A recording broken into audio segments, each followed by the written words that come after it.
Hey, good evening. It's 10:40, and we are on chapter 5 of the Empowered Wife book.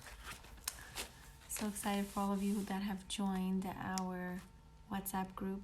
It's really wonderfully growing nicely. And this chapter, so the last, if whoever's following, chapter 4 we finished last week. And hey guys, hey Marina. So on chapter 4, we were talking about how to identify what you want. And I'm still in shock of what I had actually wanted. Somebody actually gave me what I wanted, which I didn't really give to myself, drawing. And if you're wondering what that's about, you can see my other live. But anyway, chapter 4 was identifying your desires. And now chapter 5 is going to be learning how to express them in a way that inspires. Which is funny because when I express my desires usually come across as nagging, and I don't know if this sounds familiar to any of you, but let me make the volume a little louder, hold on. But for me, it's a place I call home. The nagging place.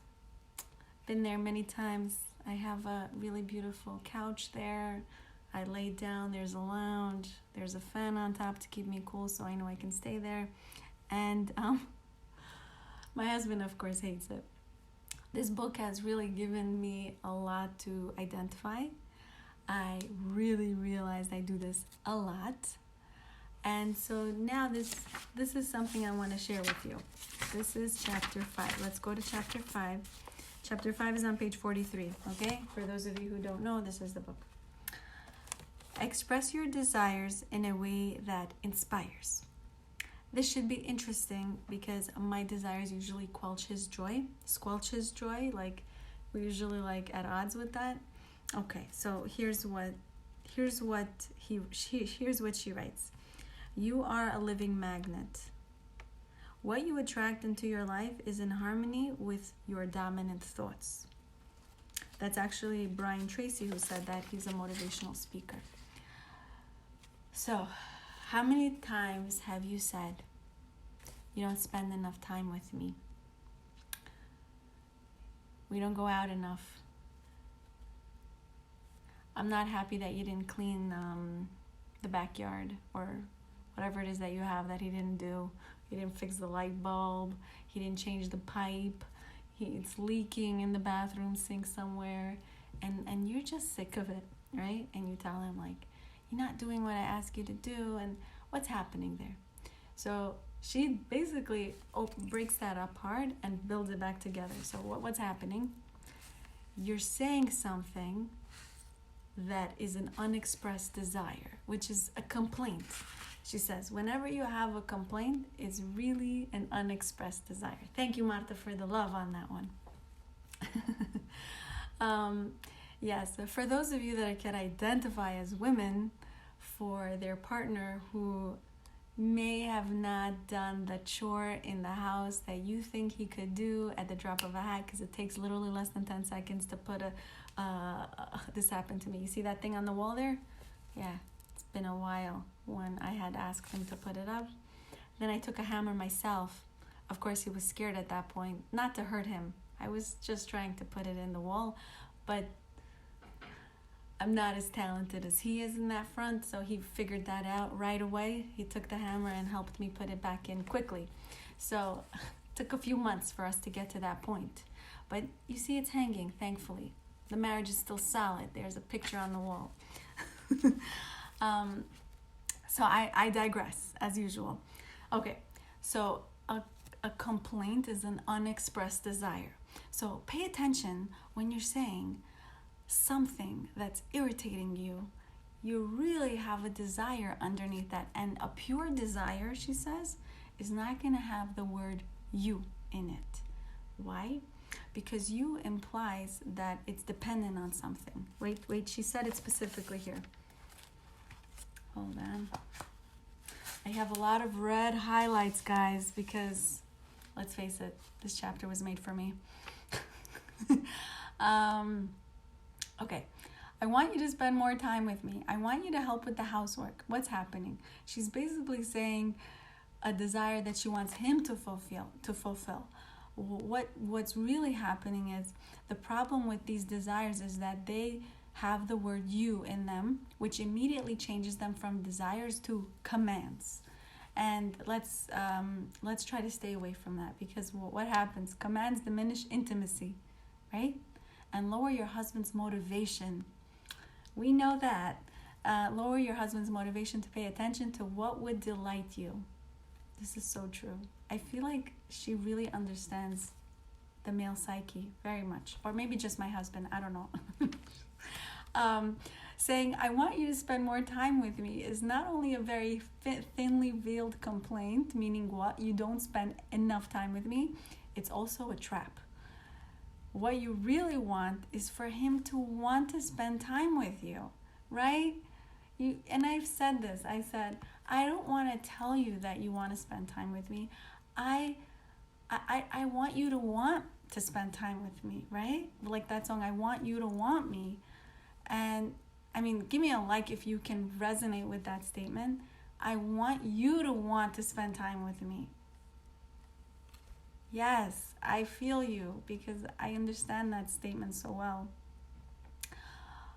What you really want is for him to want to spend time with you. You want to feel desired. If you tell your husband you want him to spend more time with you and he does, you'll feel like, oh, because he's doing me a favor because he wants to spend more time with me because I asked him to. It's like almost like a charity, right? Like he's like a handout. I want him to be engaged in that and offer that up freely. So she's saying, don't ignore your desires. Share them with your friend.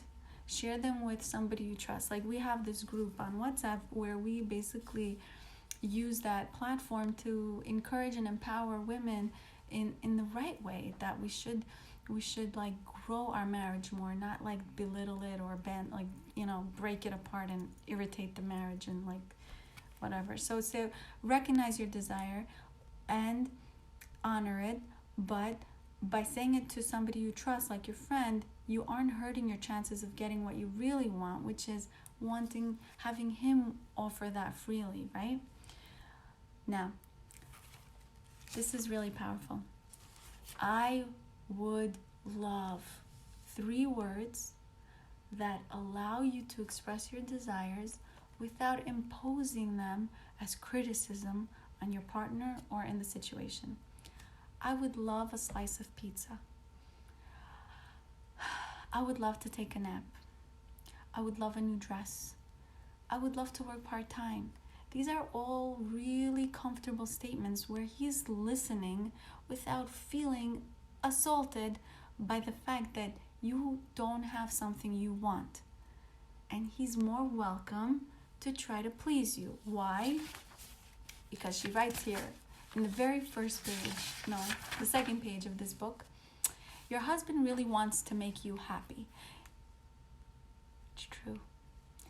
If you're wondering how I know that, it's because I've asked thousands of men how important it is to make their wives happy, and they all have the same answer. It's very important. If you think your man is an exception to this rule, it's likely that you haven't seen this side of him for a while because he's been so busy defending himself from inadvertent criticism, control, or disrespect. That's what I see over and over with my clients.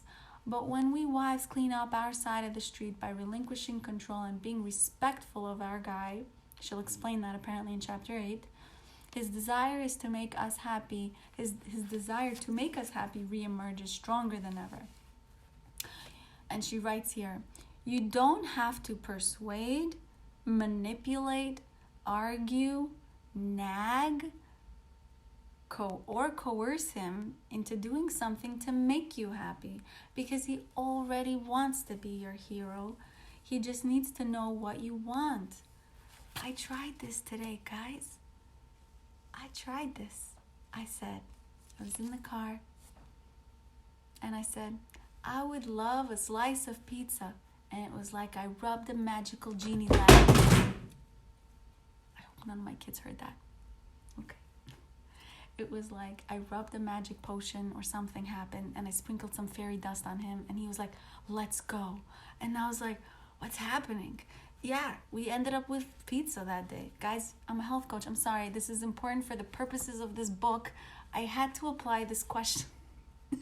I chose pizza because I was hungry for pizza. Okay, fine. For those of you wondering why I chose pizza, it's allowed to do withdrawals once in a while if you do a lot of healthy investments. Yes, you're allowed to take pizza, right? There's nothing wrong with that. It's not like you're indulging every day. And it's really true. It really works. Okay.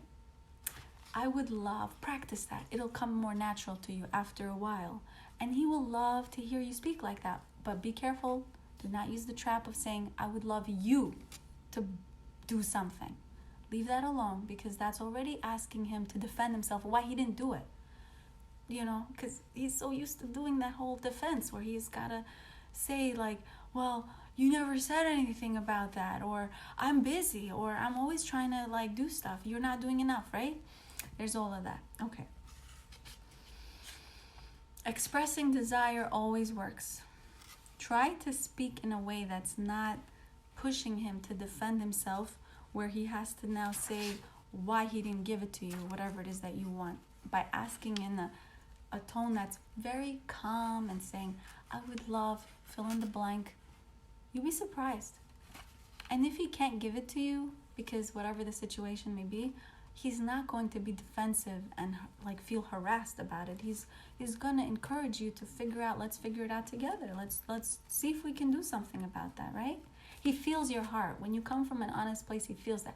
And when you're coming from a critical place, he feels it right away also. Okay. Oh, this is so powerful. Think of it. I want you to really hear what I'm about to tell you. It's really easy and requires no effort whatsoever to say, I'm sick of this heat. That's a complaint, which I now think of as a lazy desire. The desire underneath that complaint is most likely, I'd love to cool off. It takes a little more effort to get to that desire, and sometimes when you're sweltering, that's hard to muster. But once you establish a habit of expressing desires instead of complaints, you'll start to do it automatically. The benefits to your relationship will be far-reaching. And think of it this way. When you say, I'm sick of this heat, there's not really much productive energy coming into that space in your mind or in his brain about like, well, what do we do now? You're like a dead end. You're hitting a dead end. I'm sick of this heat. I'm sick of where we're at in our marriage. You're at a dead end. You're not really seeing what it's possible to do or how to get out of this, whatever it is that you're sick of. But rather, when you say, I'd love to cool off, you actually conjure up a solution for how to achieve your cooling off, your real desire. You can think of, well, let's go get a cold drink, or let's go turn on the AC, or let's go to the mall where it's nice and cool. You can think of a lot of different things, and the same thing goes for your marriage. If you focus on the complaint, you're coming at it from a very negative space, from like a toxic place, right? Thank you for that. Likes, whoever did that. Oh, it's coming more. Makes me happy. Makes me feel like I said the right words. But I'm really just saying whatever she says. I'm literally learning because I've been married almost 15 years. And I'm still going through. You will still see whatever you're going through. You're going to repeat those steps. Nothing changes unless you make a change. And I have said this today to one of my clients who's starting program again because she's back to her baseline. And she said, by baseline, I mean she's back to where she was the first time a year ago. And she hadn't really used the community or the healthy habits, nothing. She just used the nutrition piece. And I said to her, if you want to see different results, you have to be willing to do things differently. Listen to that statement again. It's so true. If you want to see something different in your life, be willing to do it differently. It's not a mistake if you learn from it. Whatever was your past up until this point, if you take it and run with it with education and say like, that didn't work. I just figured out that didn't work. You know what? It's not wasted. It's not wasted. It's only wasted if you say, such a waste, then he's never there for me, and then continue in the same way that didn't work for you before. It's just repeating the same toxic cycle. Does that make sense? Anybody in any business model or any scientist can tell you, if you want to see something better, you need to move around the variable and change it. If you're going to do the same thing, don't be shocked that he's still going to come home upset and you're still going to be crying and frustrated, because I have been down that road, and I know sometimes I'm still going down that road because it's hard to switch. The hardest thing for you to do, for me to do, for anyone to do, make no mistake, is to change yourself for the better. It's also the most rewarding thing, but, right? The hardest thing is to change yourself for the better. If you want to improve yourself, believe me, you can. But you have to be willing to do things differently. And this is why I picked up this book, because you know why? I was praying. I said, God, please help me, that I should be able to improve myself, right? When we don't know what to do, turn to God, turn to prayer, because it really opens you up to that positive possibility of what can be done, rather than staying in this like thoughtful, like just closed off space of like, you know what, I don't see a future with him, I don't see a purpose in this, I chose the wrong person, and just falling into that toxic loop, because there's no productive space there. It's just you harassing yourself about why you made those poor choices and how do you get out of it now. Turn to God. That's the first thing. And you know what? Doors start to open, because the universe opens you up to what you're ready for. And when you start saying, I'm ready for a better relationship, the universe comes to you. By the universe, I mean the world, God. It opens you up. And this girl reached out to me. She said, I'm doing a group on WhatsApp. Can you join my group? She literally invited me into her group. Oh, okay, yeah, I'll join for sure. Yeah, and then I see she's talking about this book. I said, you know what? I'm going to take this book and read it. And I'm on chapter 40, page 49, and I feel it. It's getting there. I'm one day at a time. One day at a time. So I want to just bless you. I'm done. It's 11 o'clock. I've said my piece. It's 20 minutes. Way too much. I want to bless you to realize your own potential in your marriage. Really. So much greatness, right? Let's be honest. When it's good, it's really good. When it's bad, it's terrible.